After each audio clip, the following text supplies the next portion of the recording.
In 1967, brothers Erik and Elmer Johansen are taken to Orphanage Godhavn, where they meet instructors Toft Lassen and Aksel, who send them directly to bed without even a proper welcome. This all started a couple of days ago when the siblings were caught stealing magazines and even a telescope because Elmer was a fan of space and wanted to follow the rocket landings. The Child Welfare Office reminded their widowed mother, Morin, that talking to them wouldn't cut it anymore. The boys were always skipping class and causing trouble, and Morin was always away working. She didn't make enough to provide them with a good life and wasn't around to raise them, so next time they heard of her having issues with them, they would take her sons away from her. Sadly, this didn't take long to happen. Morin had a breakdown and was sent to the hospital, where she was diagnosed with cancer. Uncle tried to request the custody of the boys, but he had no permanent residence and his latest income had been 3 months ago, so Child Welfare decided to send the brothers to a prestigious orphanage. Back to the present, the boys are experiencing their first morning in Godhavn. Everyone wakes up at the same time to be sent to the mess hall, where they can't sit and eat until they're told to do so. Silent must be kept during the whole meal. Meanwhile, new teacher Lillian Hammershaj is being shown around by the principal Frederick Heck, who informs her that while he knows physical punishment has been banned by the law, they still use it in Godhavn, and Lillian is free to use it too, but it isn't her style. Afterward, they go to the mess hall, where all the boys welcome her in perfect synchronization. Frederick approaches the brothers to meet them, and after learning their names, he asks what they want for the future.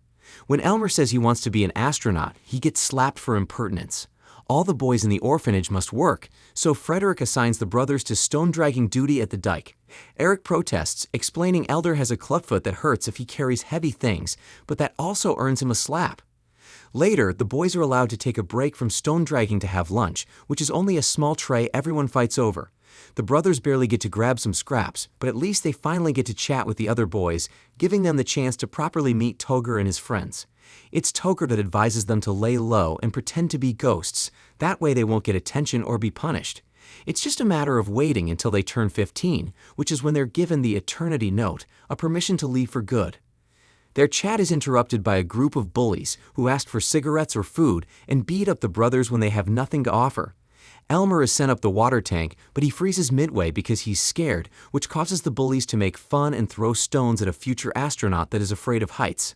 Later that evening, the brothers try to escape and even manage to reach the road, where they're picked up by a van, only to be taken back to the orphanage. Everyone in town is scared of Godhavn, so they don't dare do anything against their principal's wishes. As punishment for escaping, Frederick allows every boy in the orphanage to take a turn at slapping both brothers. Lillian sees what's going on, but isn't capable of doing anything about it except taking care of their wounds afterward. When they go to bed, Erik convinces Elmer to be a ghost from now on. Weeks pass, and the brothers do their best to get used to the routine, but it isn't easy. Elmer keeps falling asleep in class, and his clubfoot hurts every day. When Erik finds some chocolate in the trash and gives it to him to help with the pain, Elmer decides to share it with Toger and his friends, gaining their trust. They also begin noticing how during the nights Aksel is on watch duty, he would take a boy with him to his room. One morning, Toft discovers Elmer has wetted the bed. As punishment, he's sent to stand on a bucket outside while only wearing his underpants and holding the wet sheets.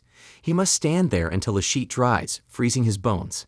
Afterward, he's sent to the doctor, who declares him healthy except for the clubfoot and the urination problem, so he gives 2 pills to deal with it. The bullies started to ask them for more things for being a P-boy, so the other boys, feeling grateful for the chocolate, share some cigarettes with them to get the bullies off their backs. But the urination problem won't go away, even when they increase the dose. In fact, it makes Elmer dizzy and sleepy. After he falls asleep during class multiple times, Lillian checks his notebook and notices Elmer hasn't been taking notes. She also notices he has a second notebook where he has written personal things she believes he copied from some book. When he denies it, she makes him read it for the whole class, making her realize this is some sort of diary where he talks about what's happening to him but twist it into a poetic fantasy of being an astronaut. This turns out to be a good thing for Elmer. Now that Lillian, who is in charge of sorting the orphanage's mail, has seen what he can do, she takes the opportunity to name him the mail boy, in charge of picking up the mailbag in town and bringing it to her so they can sort it together while they read the newspaper and listen to music. Now he has a task to keep him busy and his mind sharp. Elmer doesn't wet his bed anymore. It's during one of these afternoons spent together that he learns Lillian never got the chance to marry and have kids, so after a failed relationship, she decided to teach kids instead. That same day, the brothers also get a letter from their mother, who tells them she's undergoing special treatment and their uncle is taking care of her. When they ask Toger what he got, he tosses his letter at them, explaining his father writes exactly the same thing every year. He even recites it as Elmer reads, knowing it's just excuses for why you won't visit on Christmas, but what hurts him the most is that his father never takes at least a second to tell him about his sister. Taking pity on him, Elmer tells him this time there's a P.S., and right there on the spot, he begins inventing an anecdote of Toger's family, including the sister saying she misses him. Toger knows Elmer is lying and there isn't such a note, but he still thanks him for it since he found the story very comforting. From that day on, every boy takes their letters to Elmer to get a nicer version of the words from home, finding hope in his stories. One night, Aksel chooses Elmer as his next victim. Erik sees this and tries to offer himself in exchange for his brother, but Aksel slaps him and sends him back to bed. Once they're in his room, Aksel tells a very scared Elmer to do as he says if he doesn't want Erik to suffer.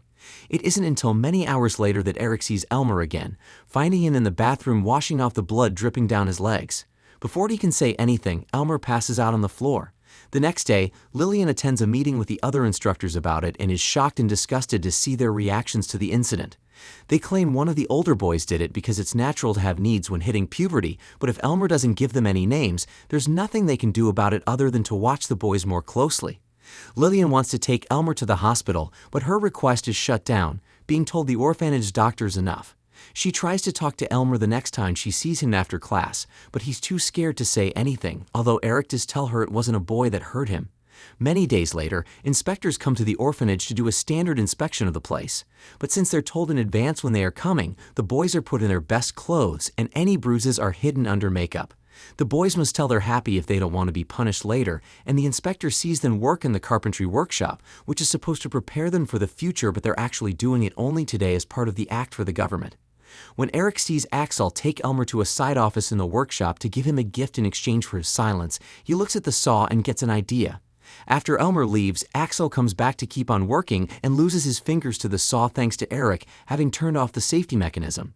Aksel is sent to the hospital for a few weeks, and now the boys will be safe from his abuse, at least for a while. Frederick is suspicious of Erik, but he has no proof to do anything about it, and that drives him mad.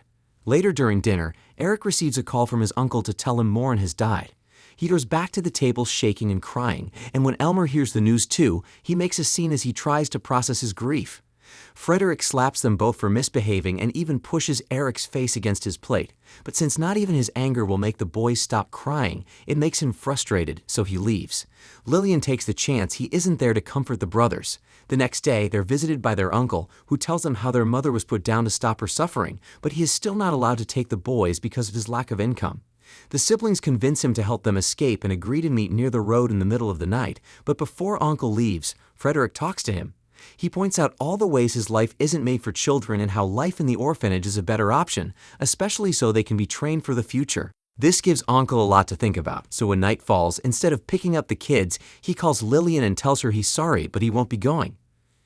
Lillian tries to pass the message to the brothers, but she's intercepted by Frederick, who makes her confess what she's doing in the boys' room so late at night.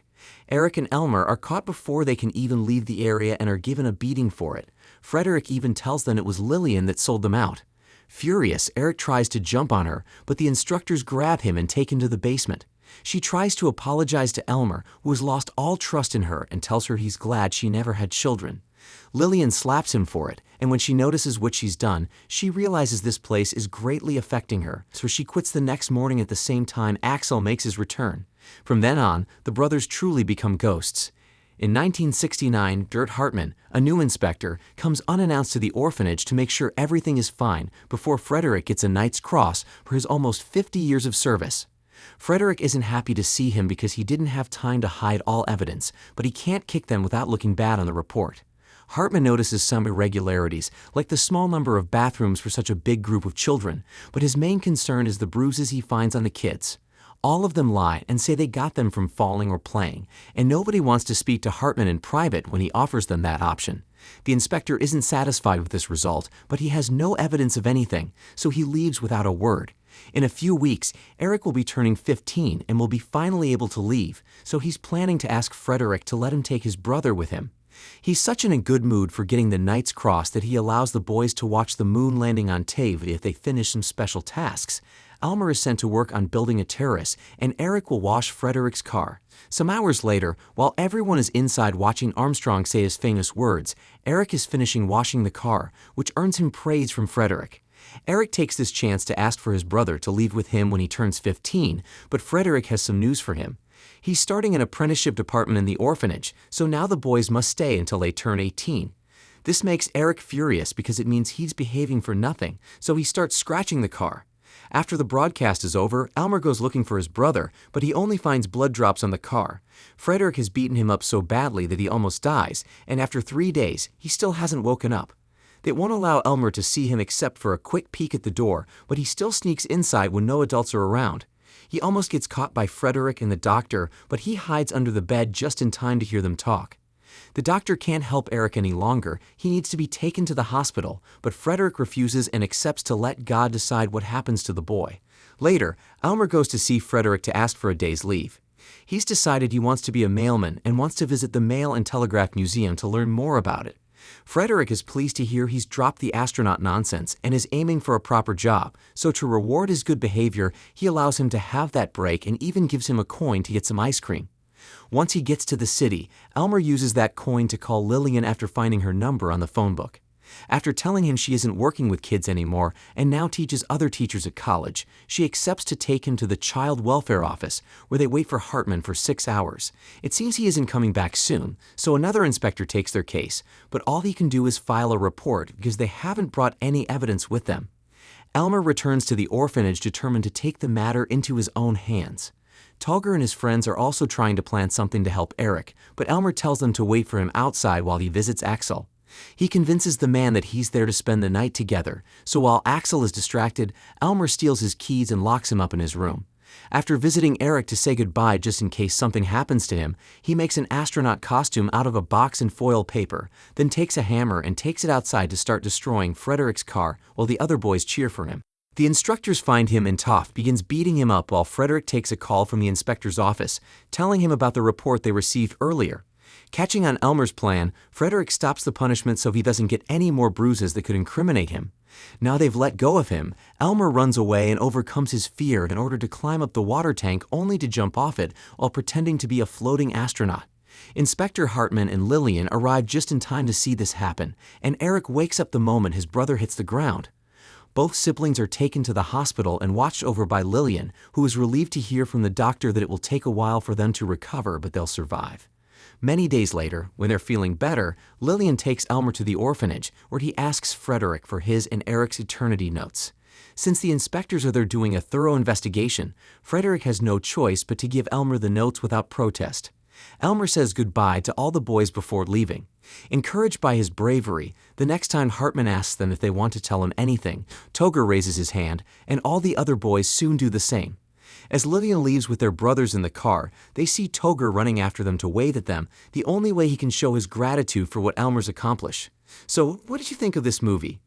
Leave it in the comments below, and if you liked the video, please like and subscribe for more movie recaps. See you in the next video.